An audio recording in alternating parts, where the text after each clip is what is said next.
जी दोस्तों, वेलकम।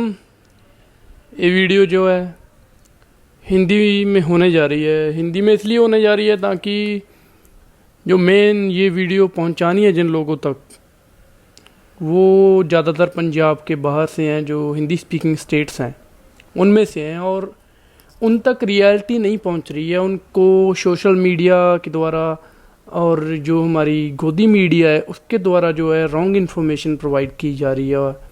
और इसलिए मैं ये कुछ विद प्रूफ और कुछ आपको इन्फॉर्मेशन जो है देना चाहता हूँ, हिंदी में देना चाहता हूँ, ताकि ये और स्टेट्स के लोग हैं जिनको पंजाब की ग्राउंड रियलिटी के बारे में, वहाँ पे जो माफिया है, गैंगस्टर्स हैं, लॉरेंस है, और लॉरेंस के खालिस्तान से जो रिलेशन है उनके बारे में नहीं पता है। तो उस पर ये वीडियो होने जा रही है। दोस्तों, सबसे पहले जानते हैं कि लॉरेंस कौन है। लॉरेंस एक पंजाब का ही नौजवान है जिसका जन्म फिरोजपुर में हुआ था 1993 में, और स्टडी उसने अबोर से की। बाद में उसने डीएवी कॉलेज जो है ज्वाइन किया, और फिर वो चंडीगढ़ में गया। चंडीगढ़ में उसने सुपू पार्टी ज्वाइन की, स्टूडेंट पॉलिटिक्स ज्वाइन की। वहाँ पे जैसे हम नॉर्मल देखते हैं कि कोई भी स्टूडेंट जाता है तो उसके ग्रुप से रिलेशंस बनते हैं, फिर लड़ाई झगड़े भी होते हैं। यही सब लॉरेंस के साथ हुआ। उसके ग्रुप से रिलेशन बने, उनमें लड़ाई झगड़े हुए, और फिर जो है उस पर कुछ केस आ गए, जिन केसेस की वजह से उसको जेल जाना पड़ा। अभी उसके बाद जो है क्या होता है कि जेल जाने के बाद उसकी दुश्मनी है, जो लिंक भी हैं वो भी बढ़ते हैं जेल में जाके, और दुश्मनी भी बढ़ जाती है। जैसे कि हम कुछ और ग्रुप या ग्रो हो जाते हैं, जो उनसे हमारे लिंक बन जाते हैं जेल में जाके, तो उनके दुश्मन हमारे दुश्मन हो जाते हैं। तो ऐसे ऐसे काफ़ी ये जो है सर्कल ख़राब हो जाता है। तो उसके बाद लॉरेंस ने जब जेल गया लॉरेंस, तो उसके बाद क्या हुआ कि इसके जो हैं रिलेशन सुक्खा कालू ग्रुप के साथ बने। सुक्खा कालू ग्रुप के कुछ एंटी दुश्मन थे जो थे, लाइक गौंडर ग्रुप था, प्रीमा लाहौरिया ग्रुप था, इनके साथ बम्बीहा ग्रुप था, इनके साथ उनके जो थे दुश्मनी चल रही थी। तो लॉरेंस भी उनके साथ ज्वाइंट हो गया। तो इसके बाद अभी ये थी लॉरेंस की जो अब तक की कहानी है कि कैसे वो माफिया में गया, लाइक कैसे वो गैंगस्टर बना, और रिलेशन वगैरह उसके क्या हैं गैंगस्टर के साथ जो पंजाब में है। तो इसके बाद क्या होता है कि उसके जो एंटी ग्रुप है बम्बीहा ग्रुप, वो उसके ग्रुप वालों के मर्डर कर देते हैं। जैसे कि विक्की मिड्डू खेड़ा, गोल्डी बराड़ के छोटे भाई जो हैं गुरलाल बराड़, उनका मर्डर हो जाता है। उनका मर्डर हो जाता है। तो जो है बम्बीहा ग्रुप है, जो उसके रिलेशन सिद्धू मूसेवाले से होते हैं। जैसे कि आप जानते हो कि आप जब पंजाब में या किसी भी स्टेट में आपका नाम बन जाएगा ना, तो वो उसके आसपास के जो, चाहे वो गैंगस्टर्स हों, चाहे वो अच्छे लोग हों, चाहे वो बुरे लोग हों, आपके कहीं ना कहीं उठनी बैठनी थोड़े बहुत लिंक आपके सबके साथ हो ही जाते हैं। डायरेक्टली हो इनडायरेक्टली हो, वो लिंक आपके हो ही जाते हैं। तो ऐसे ही सिद्धू के लिंक थे जो तो बम्बीहा ग्रुप से थे। हालांकि पहले उसके लिंक थे जो लॉरेंस बिश्नोई ग्रुप के साथ भी थे, लेकिन उसके ज़्यादा जो थे करीबी, लाइक उसके एरिया में जो ज़्यादा लाइक एक्टिविटी रहती थी वो बम्बीहा ग्रुप की रहती। तो उसके उनके साथ लिंक थोड़े थे कि ऐसे कि उठना बैठना, थोड़ा फ़ोन पे वगैरह बात होती रहती थी, तो कुछ था उनका आपस में। तो उसके बाद जो है जब मिक्की मिड्डू खेड़ा का मर्डर होता है और गुरलाल बराड़ का मर्डर होता है, तो ये लॉरेंस बिश्नोई ग्रुप है जो वो बदला लेने की सोचते हैं। वो सिद्धू मूसेवाले को टारगेट करते हैं, और सिद्धू मूसेवाले की जो है किलिंग कर देते हैं, मार देते हैं उसको। उसके बाद क्या है कि लॉरेंस का एक बार इंटरव्यू आता है उसकी किलिंग के बाद, जब पूरा जहाँ पे शोर मच जाता है कि लॉरेंस ने सिद्धू को मार दिया, सिद्धू को मार दिया। लॉरेंस का एक टीवी चैनल पे इंटरव्यू आता है, न्यूज़ चैनल पे, और उसमें वो काफ़ी चीज़ें कहता है, जिसमें से एक बात जो थी, जो काफ़ी सोशल मीडिया पे जिसके बारे में झूठ फैलाया जा रहा है, जिसको काफ़ी ज़्यादा हाइप दी जा रही है बिना वजह, कोई रीज़न नहीं है, और हाइप भी वो लोग दे रहे हैं जिसको पंजाब की ग्राउंड रियलिटी के बारे में कुछ पता ही नहीं है, जिसको कुछ भी नहीं पता कि पंजाब में कौन सी गैंग क्या कर रही है, और इसका बैकग्राउंड कहाँ है, क्या करता है, किस गैंग के साथ वो जॉइंट है, कुछ भी नहीं पता। वो बस सोशल मीडिया पे क्योंकि पोस्ट देखते हैं तो उसके साथ उनको जो है मतलब पता चलता है, जो भी इंफॉर्मेशन मिलती है वो अज्यूम कर लें कि ये सच है, कि ये बिल्कुल सही है। तो वही आज जो कुछ डाउट हैं वो क्लियर करने जा रहा हूँ। तो लॉरेंस ने कहा, सबसे पहले उसने कहा कि उसकी गैंग के किसी भी खालिस्तानी से लिंक नहीं है, वो खालिस्तान के ख़िलाफ़ है। ये उसका सरासर झूठ है जो शरेआम नेशनल टीवी पे, नेशनल न्यूज़ चैनल पे बोल रहा है। दोस्तों कुछ तस्वीरें दिखाता हूँ आपको। ये लॉरेंस ने खुद भी कहा है उसके इंटरव्यू में, आप चेक करोगे कि हाँ मैं हवारा के साथ एक सेल में रहा हूँ, मेरे उससे ठीक है रिलेशन। और ये सच भी है। जब वो तिहाड़ जेल में गया था तो हवारा के साथ ही रहा था। हवारा तिहाड़ जेल में काफ़ी टाइम से है। और जब कोई पंजाब से जो जाता है तो पंजाब के लोग आगे उसको थोड़ी शह देते ही हैं, वैसे ही हवारा ने भी दी होगी। तो उसके साथ सेल में रहा ये। और ये फ़ोटो आप जो देख रहे हो, ये एक तो दलजीत बाना है, एक है लॉरेंस बिश्नोई, और बीच में जो है राजू आना खड़ा है। राजू आना है जो वो खालिस्तानियों के मेन आगुओं में से एक है, जिन्होंने बेअंत सिंह को मारा था, पंजाब के मुख्यमंत्री को। हवारा और इन्होंने काफ़ी लोगों ने मिलकर उसको मारा था बॉम्ब ब्लास्ट से। उसके साथ देखिए आप कैसे हाथ जोड़ के खड़ा है, सिर ढक के खड़ा है। और ये जो दलजीत बाना है साथ में खड़ा है, इसका जो ग्रुप इसके साथ मिल के चलता है, ये ग्रुप तो पूरा का पूरा ही खालिस्तान को सपोर्ट करता है, खुलेआम शरेआम। इस ग्रुप के मेंबर जो सुक्खा कालू, दलजीत बाना, अमृत चीमा, गगन बाजवा, ये सब थे। गगन बाजवा और अमृत चीमा, जो गगन बाजवा इंग्लैंड में, अमृत चीमा कनाडा में, वो ओपनली सपोर्ट करते हैं खालिस्तान को। और इनके साथ मेन रिलेशन है लॉरेंस के। हर जगह जो दलजीत बाना के साथ आपको ये दिखाई देगा, ये शरेआम झूठ बोल रहा है कि मेरे तो कोई रिलेशन ही नहीं है मेरे ग्रुप के किसी के भी साथी के खालिस्तान से। तो ये एक तो ये झूठ हो गया इसका। और ऊपर से जो एक और फ़ोटो आपको दिखाता हूँ, ये देखिए, ये फ़ोटो है, ये जब ये भिंडरा वाले हैं जो उनकी टी शर्ट पहन के आया था, कोर्ट में इसकी पेशी थी, उस पर ये उनकी टी शर्ट पहन के आया था। और ये काफ़ी न्यूज़ में भी चली थी, न्यूज़ अखबारों में आप देख सकते हो, उस टाइम में प्रिंट हुआ था ये इसके बारे में। और इसके पाकिस्तान में भी रिलेशन है कुछ, मतलब उन लोगों के साथ भी हैं जो पाकिस्तान में, लाइक रिंदा, जो लोग लाइक खालिस्तानी एक्टिविस्ट हैं जो वहाँ पे बैठे हैं। इसके डायरेक्टली इनडायरेक्टली काफ़ी रिलेशन है खालिस्तान के साथ, जो उनके मेन आगू हैं। तो ये सब तो ये सरासर झूठ बोल रहा है कि मैं उनके खिलाफ हूँ, मेरी उनसे, या सोशल मीडिया पे दिखाया जा रहा है मेजर गौरव आर्या जैसा एक, मतलब एक आर्मी का ऑफिसर ऐसा झूठ फैला रहा है, रॉन्ग इन्फॉर्मेशन दे रहा है। शर्म आनी चाहिए मेजर गौरव आर्या को। एक आर्मी रैंक का बंदा इतना झूठ फैला रहा है कि लॉरेंस खालिस्तानियों का काल है, खालिस्तानी डरते हैं लॉरेंस बिश्नोई से।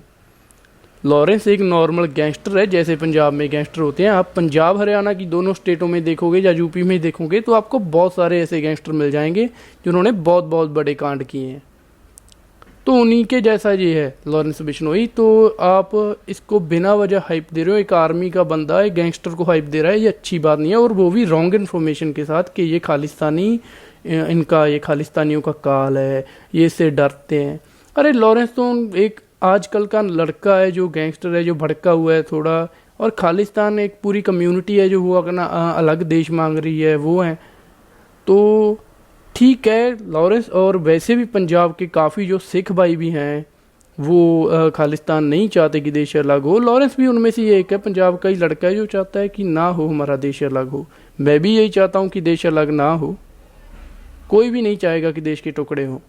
मैं भी पंजाब से हूँ, पंजाब से बिलोंग करता हूँ। तो वैसे ही लॉरेंस है। तो इसमें ये नहीं कि अगर मैं खालिस्तान से देश अलग करने के समर्थन में नहीं हूँ तो मैं खालिस्तान का दुश्मन हो गया। या जो लोग खालिस्तानी की बात करते हैं वो उनकी सोच है, और मेरी सोच है कि देश जॉइंट रहना चाहिए, वो मेरी सोच है। वो अपनी बात रखते हैं, हम अपनी बात रखते हैं। इसमें कोई ये तो नहीं कि उनके साथ दुश्मनी होगी, क्योंकि वो भी हमारे ही लोग हैं। वो भी इंडिया के ही लोग हैं। जो पाकिस्तान में गए वो भी भारत के ही लोग थे। पहले वो पाकिस्तान भारतीय ही थे, पाकिस्तान बाद में अलग हुआ। तो उनकी सोच अलग होगी। जो लोग अलग देश मांग रहे हैं वो भी कुछ प्रॉब्लम्स के साथ मांग रहे हैं। मतलब वो शुरू से ये नहीं था कि खालिस्तान की बात शुरू से ही उठने लगी। पहले कुछ हुई चीज़ें जिनसे उस कम्युनिटी को ठेस पहुंची, फिर उन्होंने वो देश मांगना शुरू किया। और ये बात ऐसी है कि इसमें उन्होंने भी ये पहल नहीं की थी देश मांगने के लिए। खुद कांग्रेस ने, अगर आप एक बुक पढ़ोगे जो द खालिस्तान कॉन्फ्रेंसी, जो खालिस्तान पे बनी हुई है एक जो बुक, अगर वो आप पढ़ोगे तो उसमें आपको मिल जाएगा, ये सारा डिटेल्स मिल जाएगा, इन्फॉर्मेशन मिल जाएगा कि कैसे कांग्रेस ने खुद खालिस्तान की मूवमेंट को बूम किया, कैसे भिंडरांवाले को फंडिंग की, सब कुछ किया। तो ये सब एक पॉलिटिकल स्टंट था, पूरा ये ड्रामा था, दंगे करवाने, ये सब पॉलिटिक्स की चालें होती हैं, राजनीति वाले लोगों की, इनकी, है ना।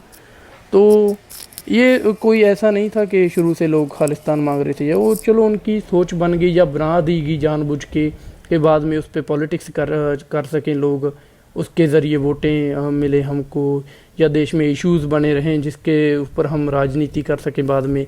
कुछ ये पॉलिटिक्स लोगों वाले पॉलिटिशियंस का ये होता है कि वो देश में प्रॉब्लम क्रिएट करते हैं, बाद में खुद प्रॉब्लम क्रिएट करके खुद उस पर पॉलिटिक्स करके उसका सोल्यूशन निकालते हैं। ये ऐसे चलता है, और ये खालिस्तान भी वैसी एक चीज़ थी। ये जो बात थी ये नॉर्मल थी, एक लैंग्वेज को लेके बात थी, एक धार्मिक स्थानों को लेके एक बात थी, और जो बात थी एक हमारी राजधानी की बात थी, पंजाब के पानियों की बात थी, उसको कैसे खालिस्तान की मूवमेंट बना दिया गया। वो तो नॉर्मल डिमांड्स थी जो एक स्टेट रख रही थी, बिल्कुल नॉर्मल थी, उसमें कुछ भी नहीं था। और वो सिखों के लिए और हिंदुओं के लिए बराबर ही थी, क्योंकि पंजाब में हिंदू भी तो रहते हैं। तो जो वो पानी है, उस पानी पे कला सिखों का नहीं, हिंदुओं का भी हक है, सभी जो पंजाबीज़ हैं उनका हक है। तो वो उनके लिए भी वो फ़ायदे की बात थी। ये नहीं था कि सिख कम्यूनिटी शुरू से खालिस्तान मांगने लगी, ऐसा कुछ अपने लिए नहीं। वो पूरे पंजाब के जिसमें क्रिश्चियन, मुसलमान, हिंदू सब थे, उन सब के फ़ायदे की बात थी वो। और उसको बाद में जो है बदनाम करने के लिए ये ऐसे मतलब पॉलिटिशियंस ने जो पूरा खालिस्तान का या 1984 का जो था पूरी गेम प्लान तैयार किया। चलो वो सब छोड़ो, वो बहुत लंबा चला जाएगा। मेन बात ये है कि अब जो खालिस्तान के बारे में और लॉरेंस के बारे में झूठी खबरें मेजर गौरवारिया जैसे और जो सोशल मीडिया है वो फैला रहे हैं, वो बहुत गलत बात है। अगर आप चाहते हैं सच में ऐसा जाना तो खुद सर्च कीजिए, खालिस्तान के साथ जो है लॉरेंस के रिलेशन, वो आपको खुद सब मिल जाएंगे। किसी पे मत यकीन करिए। आज के समय में तो इतना मतलब सोशल मीडिया जो अब नेशनल टीवी न्यूज़ चैनल्स है वो तो बिल्कुल ही कह दीजिए कि उनका तो कुछ कह ही नहीं सकते उनके बारे में, वो तो टोटली रॉन्ग इन्फॉर्मेशन देते हैं वो। और सोशल मीडिया पे तो आप ऑलरेडी देख ही रहे हैं कि कैसे रॉन्ग इन्फॉर्मेशन कुछ लाइक्स और व्यू के लिए जो पेजेस हैं और या यूट्यूब चैनल हैं वो ऐसे थंबनेल बनाएंगे जानबूझ के, जैसे आपको लिख के कि हमको ज़्यादा व्यू या ज़्यादा लाइक्स आएँ, इसीलिए वो ऐसी बातें करते हैं जहाँ भड़काऊ मुद्दों पर वीडियो बनाते हैं, जानबूझकर रॉन्ग इन्फॉर्मेशन देते हैं, थोड़ा तड़का मसाला लगा के बात को बताते हैं, जैसे कि मेजर गौरवारिया या और सोशल मीडिया पे जो पेजेस हैं वो बता रहे हैं। तो ठीक है, लॉरेंस का थोड़ा ये हो सकता है कि वो खालिस्तान के हक में ना हो, लेकिन ऐसा भी नहीं है कि खालिस्तानी उसे डरते हैं और उसकी दुश्मनी चल रही है। वो सब इकट्ठे ही रहते हैं, जेलों में मिलते हैं, आपस में उनका सर्कल भी चलता है, सब कुछ चलता है। सिर्फ सोच की बात है, सोच किसी की कुछ होती है किसी चीज़ को लेके। हर एक चीज़ पे हम किसी से सहमत हों या हमसे सब सहमत हों ये ज़रूरी नहीं है। किसी ना किसी पॉइंट पे हमारी सोच जो है डिफरेंट होती है। तो ऐसे ही इस पॉइंट पे लॉरेंस की जो है सोच वो डिफरेंट है खालिस्तानियों से। वो चाहता है कि देश अलग ना हो। और बाकी जो बात है कि अगर जो आजकल ऐसा हो रहा है कि कोई किसान की बात करता है, कोई या कोई भी प्रोटेस्ट उठता है तो उसको खालिस्तानी बना देते हैं। तो ऐसे तो लॉरेंस खुद एक जो है फार्मर है, उसके पास 110 किले की जो है पहली है उसके मतलब ज़मीन है। तो ऐसे वो उसने भी फार्मर प्रोटेस्ट को सपोर्ट किया था और उसके ग्रुप वालों ने सभी जितने भी ये गोल्डी जो हैं ये सभी मतलब कैसे किसी ना किसी तरीके से फार्मर से जुड़े हुए हैं और इन्होंने उसको सपोर्ट किया था। तो ऐसे तो हर एक आतंकवादी हो गया जो फार्मर प्रोटेस्ट को सपोर्ट कर रहा था, लॉरेंस भी आतंकवादी हो गया। तो यही अपील है कि फैक्ट्स को समझें, खुद सर्च करें, ये सब चीज़ें जो बताई हैं खुद देखिए। मैं नहीं कहता हूँ कि मैंने बता दिया, ठीक है, खुद सर्च कीजिए, कहीं ना कहीं आपको मिल जाएगा ये सब जानने के लिए कि ये सब चीज़ें आपस में जुड़ी हुई हैं। ये जो हैं सब इनमें कोई ये हमको ऐसा दिखाया जाता है जानबूझ के, फेक हमको इन्फॉर्मेशन दी जाती है ज़्यादा लाइक्स के लिए, व्यूज़ के लिए, या देश में इशू क्रिएट कर दिए जाएँ, कोई प्रॉब्लम क्रिएट कर दी जाए जिसके ऊपर पॉलिटिक्स हो सके बाद में। अभी लॉरेंस को भी फुल यूज़ किया जा रहा है, बाद में ऐसा होगा देश में कोई ना कोई बड़ी प्रॉब्लम क्रिएट करके, जैसे सलमान खान को भी ये मारना चाहता है, इसके ऊपर कोई कड़ा स्ट्रिक्ट एक्शन नहीं हो रहा है।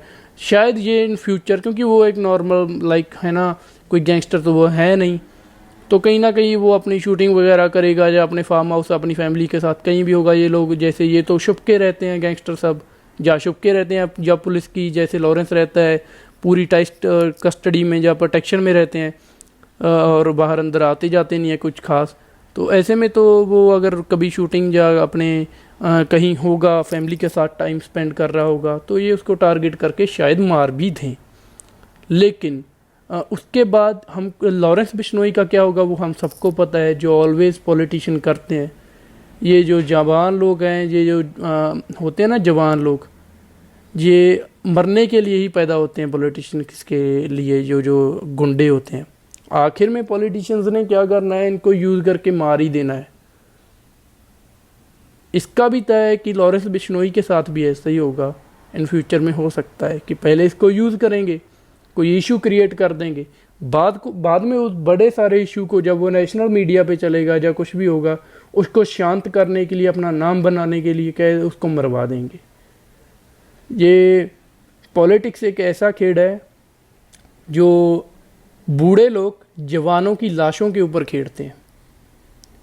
जवानों की लाशें गिराई जाती हैं और बूढ़े लोग उनकी लाशों के ऊपर पॉलिटिक्स खेलते हैं। ये एक ऐसा खेल है और ये चलता रहेगा, जो हम सबको भी मालूम है, हम ऑलरेडी देखते ही हैं। हम टीवी में, मूवीज़ में जो रियल स्टोरीज भी होती हैं उनमें सब में हम देखते हैं कहीं ना कहीं किसी गैंगस्टर के पीछे एक पॉलिटिशियन का हाथ होता है और लास्ट में वही पॉलिटिशियन अपने फ़ायदे के लिए उसको मरवा देता है। तो लॉरेंस के साथ भी ऐसा ही हो सकता है फ्यूचर में। अभी उसकी जो हवा है वो भी पॉलिटिशियन से क्रिएट कर रहे हैं एक इशू बनाने के लिए देश में, बाद में उस इशू को ख़त्म करने के लिए वो मरवाएंगे भी उसको खुद ही। तो देश के नौजवानों को भी चाहिए कि सही इन्फॉर्मेशन जो है खुद सर्च करें, खुद पढ़ें लिखें। कुछ अगर आप पंजाब से बाहर रहते हैं, आपको नहीं पता पंजाब का माहौल क्या है, तो क्या तो पंजाब में लोकल्स के साथ कांटेक्ट किया, अगर आपको इतनी इच्छा है सच जानने की, या आप इतना ही इंटरेस्ट रखते हैं लॉर्स के बारे में। जब आप कांटेक्ट करोगे पंजाब में, जब जाओगे ग्राउंड रियलिटी में जाओगे, तो आपको पता चलेगा कि लॉरेंस एक जैसे गैंगस्टर होते हैं वैसे ही गैंगस्टर है, वैसे ही पंजाब का माहौल है। ऐसा कुछ भी नहीं है कि लॉरेंस की और खालिस्तान की दुश्मनी चल रही है या कुछ भी। बिल्कुल नॉर्मल माहौल है, ये मिले हुए हैं कहीं ना कहीं, ये सारे तार आपस में जुड़े हुए हैं। जब आप डीपली जाओगे तो सब कुछ पता चल जाता है। तो थैंक यू।